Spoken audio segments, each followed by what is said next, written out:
wabarakatuh. Bapak, selamat pagi. Terima kasih Bapak. Mohon maaf telah mengganggu waktunya.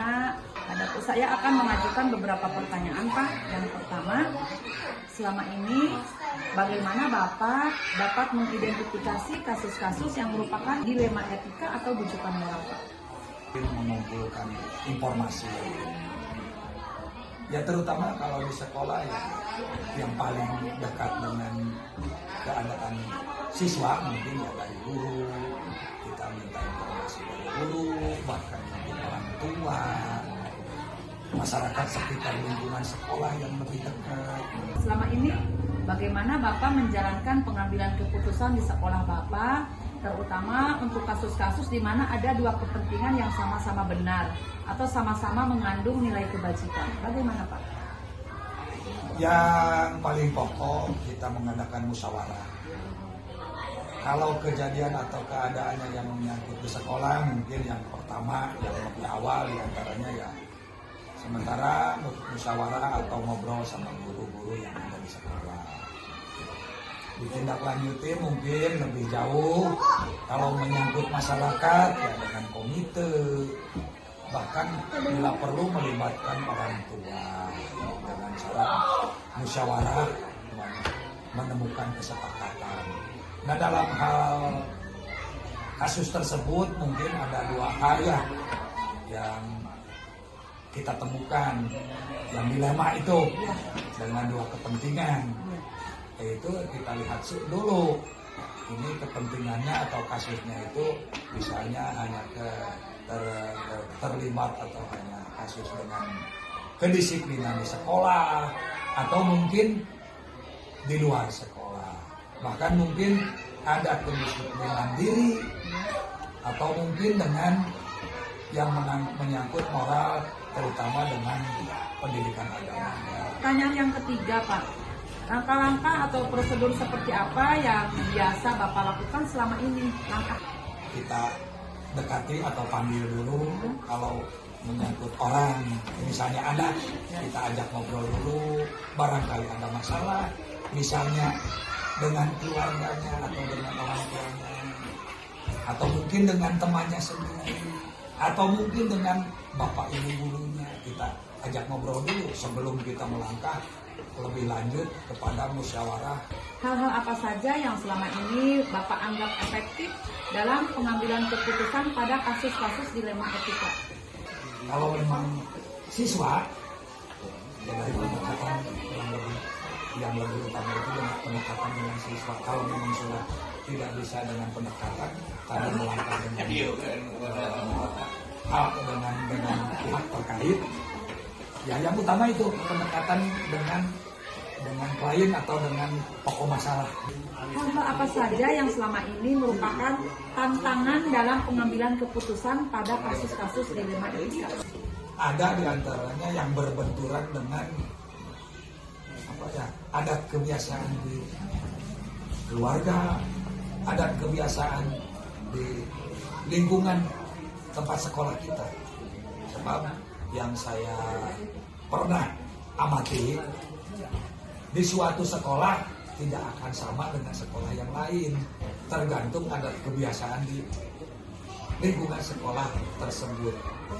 Nah, apakah Bapak memiliki sebuah tata cara atau jadwal tertentu dalam sebuah penyelesaian kasus dilema etika, dan apakah Bapak langsung menyelesaikannya di tempat atau memiliki sebuah jadwal untuk menyelesaikannya?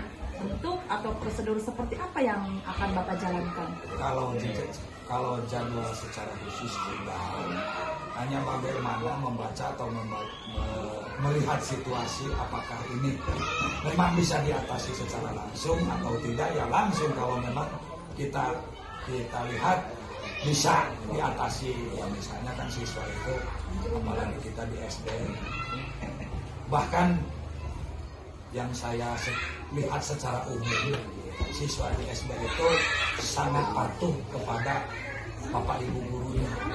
Yang paling awal itu kalau memang kenakalan siswa itu atau pelanggaran siswa itu bisa diatasi dengan keadaan di lingkungan seperti halnya oleh guru atau wali kelasnya, mungkin kita coba dulu dengan wali kelasnya atau gurunya yang anak tersebut.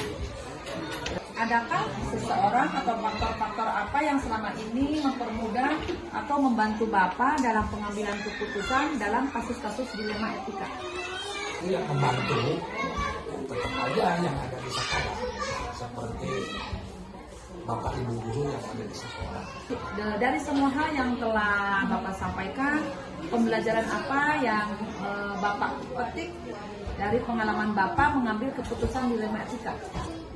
Menemukan adat kebiasaan atau situasi daerah akhirnya berbeda-beda. Jadi kita sering mengikuti bahkan dengan kebiasaan daerah tersebut.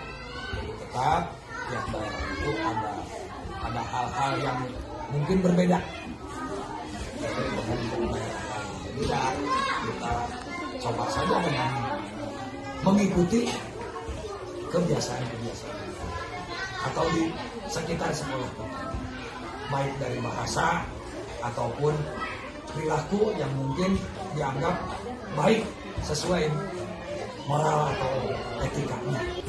Ya, terima kasih Bapak atas jawaban-jawaban ini, sangat bermanfaat sekali bagi saya. Assalamualaikum warahmatullahi wabarakatuh. Waalaikumsalam warahmatullahi wabarakatuh. Assalamualaikum warahmatullahi wabarakatuh. Waalaikumsalam warahmatullahi wabarakatuh. Nah, terima kasih Bapak atas waktunya. Mohon maaf saya mengganggu waktu Bapak. Izinkan saya mengajukan beberapa pertanyaan, Pak. Ya, boleh, Bu. Yang pertama, selama ini bagaimana Bapak dapat mengidentifikasi kasus-kasus yang merupakan dilema etika atau bujukan moral? Mengidentifikasi kasusnya itu ya saya mengambilnya itu kadang dari guru, kumpulkan datanya, kemudian kadang pendekatan ke siswa, tanya ke rekan-rekannya, kemudian bahkan ada kasus yang agak berat juga yang saya libatkan masyarakat dan komite. Selama ini bagaimana Bapak menjalankan pengambilan keputusan di sekolah Bapak, terutama untuk kasus-kasus di mana ada dua kepentingan yang sama-sama benar atau sama-sama mengandung nilai kebajikan, Pak? Dalam mengambil keputusan ya setelah mengidentifikasi masalah, kemudian mengadakan musyawarah, karena ya tidak biar dan tidak sepihak, kemudian disesuaikan dengan tata tertib sekolah, peraturan sekolah, kemudian juga kebijakan di akhirnya. Pertanyaan yang ketiga, Pak, langkah-langkah atau prosedur seperti apa yang biasa Bapak lakukan selama ini? Langkah pertama, misalkan seorang anak jalan sekolah, itu pendekatannya ya dipanggil seorang anaknya, si anak tersebut, kemudian kita menggunakan metode coaching pada anak itu. Hal-hal apa saja yang selama ini Bapak anggap efektif dalam pengambilan keputusan pada kasus-kasus dilema etika? Paling efektif ya selama saya menjabat, Ya. yaitu pendekatan. Harus dengan ngobrol, ya kebetulan itu ada sekarang muncul metode coaching. Ya. Jadi anak sendiri siap, saya mau aktif. Jadi Hal-hal apa saja yang selama ini merupakan tantangan dalam pengambilan keputusan pada kasus-kasus dilema etika? Tantangannya mungkin yang Bapak hadapi? tantangannya berbenturan dengan peraturan sama perasaan. Apakah Bapak memiliki sebuah tata cara atau jadwal tertentu dalam sebuah penyelesaian kasus dilema etika? Apakah Bapak langsung menyelesaikannya di tempat atau memiliki sebuah jadwal untuk menyelesaikannya? Bentuk atau prosedur seperti apa yang akan Bapak jalankan? Siswa kurang aktif Ya. dalam sekolahnya, kemudian posisinya di kelas 6, Ya. itu kalau jadwal terstruktur khusus tidak. Pertama pemanggilan siswa dulu, Ya. kemudian pendekatan, Ya. kemudian saya menghubungi orang tua, ngobrol sama orang tuanya, kemudian setelah itu baru saya diskusikan sama guru-guru. Nah, itu langkah itu menurut saya selama saya menerapkan prinsip ini, selama saya menangani kasus begini, itu sangat efektif, Bu.